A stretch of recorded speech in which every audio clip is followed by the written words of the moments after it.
বিকালে চা খেতে গেলে যখন বাসায় কিছু না থাকে তখন ঝটপট করে আমার মতো করে এরকমভাবে বিস্কুট বানিয়ে নিতে পারেন।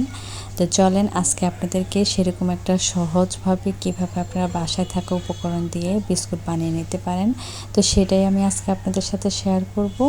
হ্যালো এভরিওয়ান, আসসালামু আলাইকুম। সবাই কেমন আছেন কমেন্ট করে জানাবেন। আমি তো আপনাদের দয়ায় আলহামদুলিল্লাহ ভালো আছি। এখানে আমি দেখতেই পেয়েছেন প্রথমে আমি যে কাপ দিয়ে ময়দাটা দিচ্ছি সেই কাপে আধা কাপ কিন্তু চিনি আমি ব্লেন্ডার করে এক সাইডে রেখে দিয়েছি। আমরা যেরকম মিষ্টি খাই সেই অনুযায়ী আমি চিনি নিয়েছি। তা আমরা যেরকম ভাবে দিয়েছি এটা বেশি মিষ্টিও হয় না, মিডিয়াম হয়েছে। তা আপনারা চাইলে মিষ্টিটা বাড়িয়ে কমিয়ে নিতে পারেন। ব্লেন্ডার করার পর আমি এটা এক সাইডে রেখে দিয়েছি।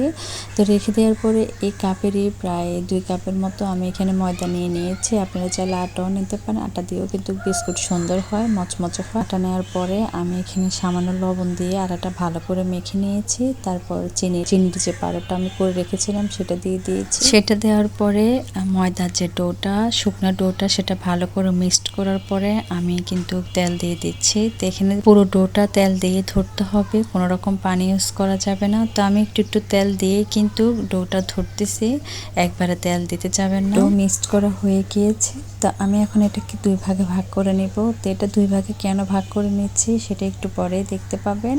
তো আপনারা যারা আমার এই রেসিপিটা ফলো করে বাসায় ট্রাই করবেন তারা অবশ্যই আমাকে কমেন্ট করে জানাবেন। আর আপনাদেরকে রিকোয়েস্ট করে বলবো একবার হলো আমার মতো করে এভাবে বাসায় বিস্কুট বানিয়ে দেখবেন আপনাদের বিস্কুটও পারফেক্ট হবে। দেখতেই পেয়েছেন আমি কিন্তু ডোটা 2 ভাগে ভাগ করেছি। ভাগ করে যে সাদা অংশটা ছিল সেটা আমি আলাদা করে রেখেছি, আর আরেকটা অংশ দিয়ে কিন্তু আমি এখানে কালার করে নিয়েছি। এখানে ফুড কালার দিয়ে দিয়েছি। তা আপনারা চাইলে যে কোনো কালার এখানে ইউজ করতে পারেন, কিন্তু ফুড কালারটা একটু বেশি ভালো লাগে, তো সেই জন্য আমি ফুড কালারটা দিয়ে দিয়েছি।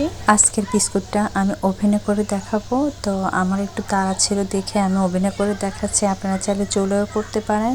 সেক্ষেত্রে আপনাদের যদি বিস্কুট পারফেক্ট না হয় তাহলে আমাকে কমেন্ট করে বলবেন, আমি আপনাদেরকে আরেকবার চুলায় করে দেখাবো। চুলায় বিস্কুট আরো অনেক বেশি পারফেক্ট হয়। তো আমার তাড়াহুড়া ছিল দেখে কিন্তু আমি এখানে ওভেনে করে নিচ্ছি। দেখতে পেয়েছেন আমি দুই কালারের ডো কিন্তু নিয়ে নিয়েছি। নিয়ে প্রথমে সাদা কালারের যে ডোটা সেটা আমি আগে নিয়ে তারপর এটা দিয়ে আমি গোল একটা শেপ করে নিব। শেপ করে নেওয়ার পরে ফুড কালার দিয়ে যে ডোটা করেছি তো ওইখান থেকে আরেকটু নিয়ে দুইটা মিক্সড করে নিচ্ছি।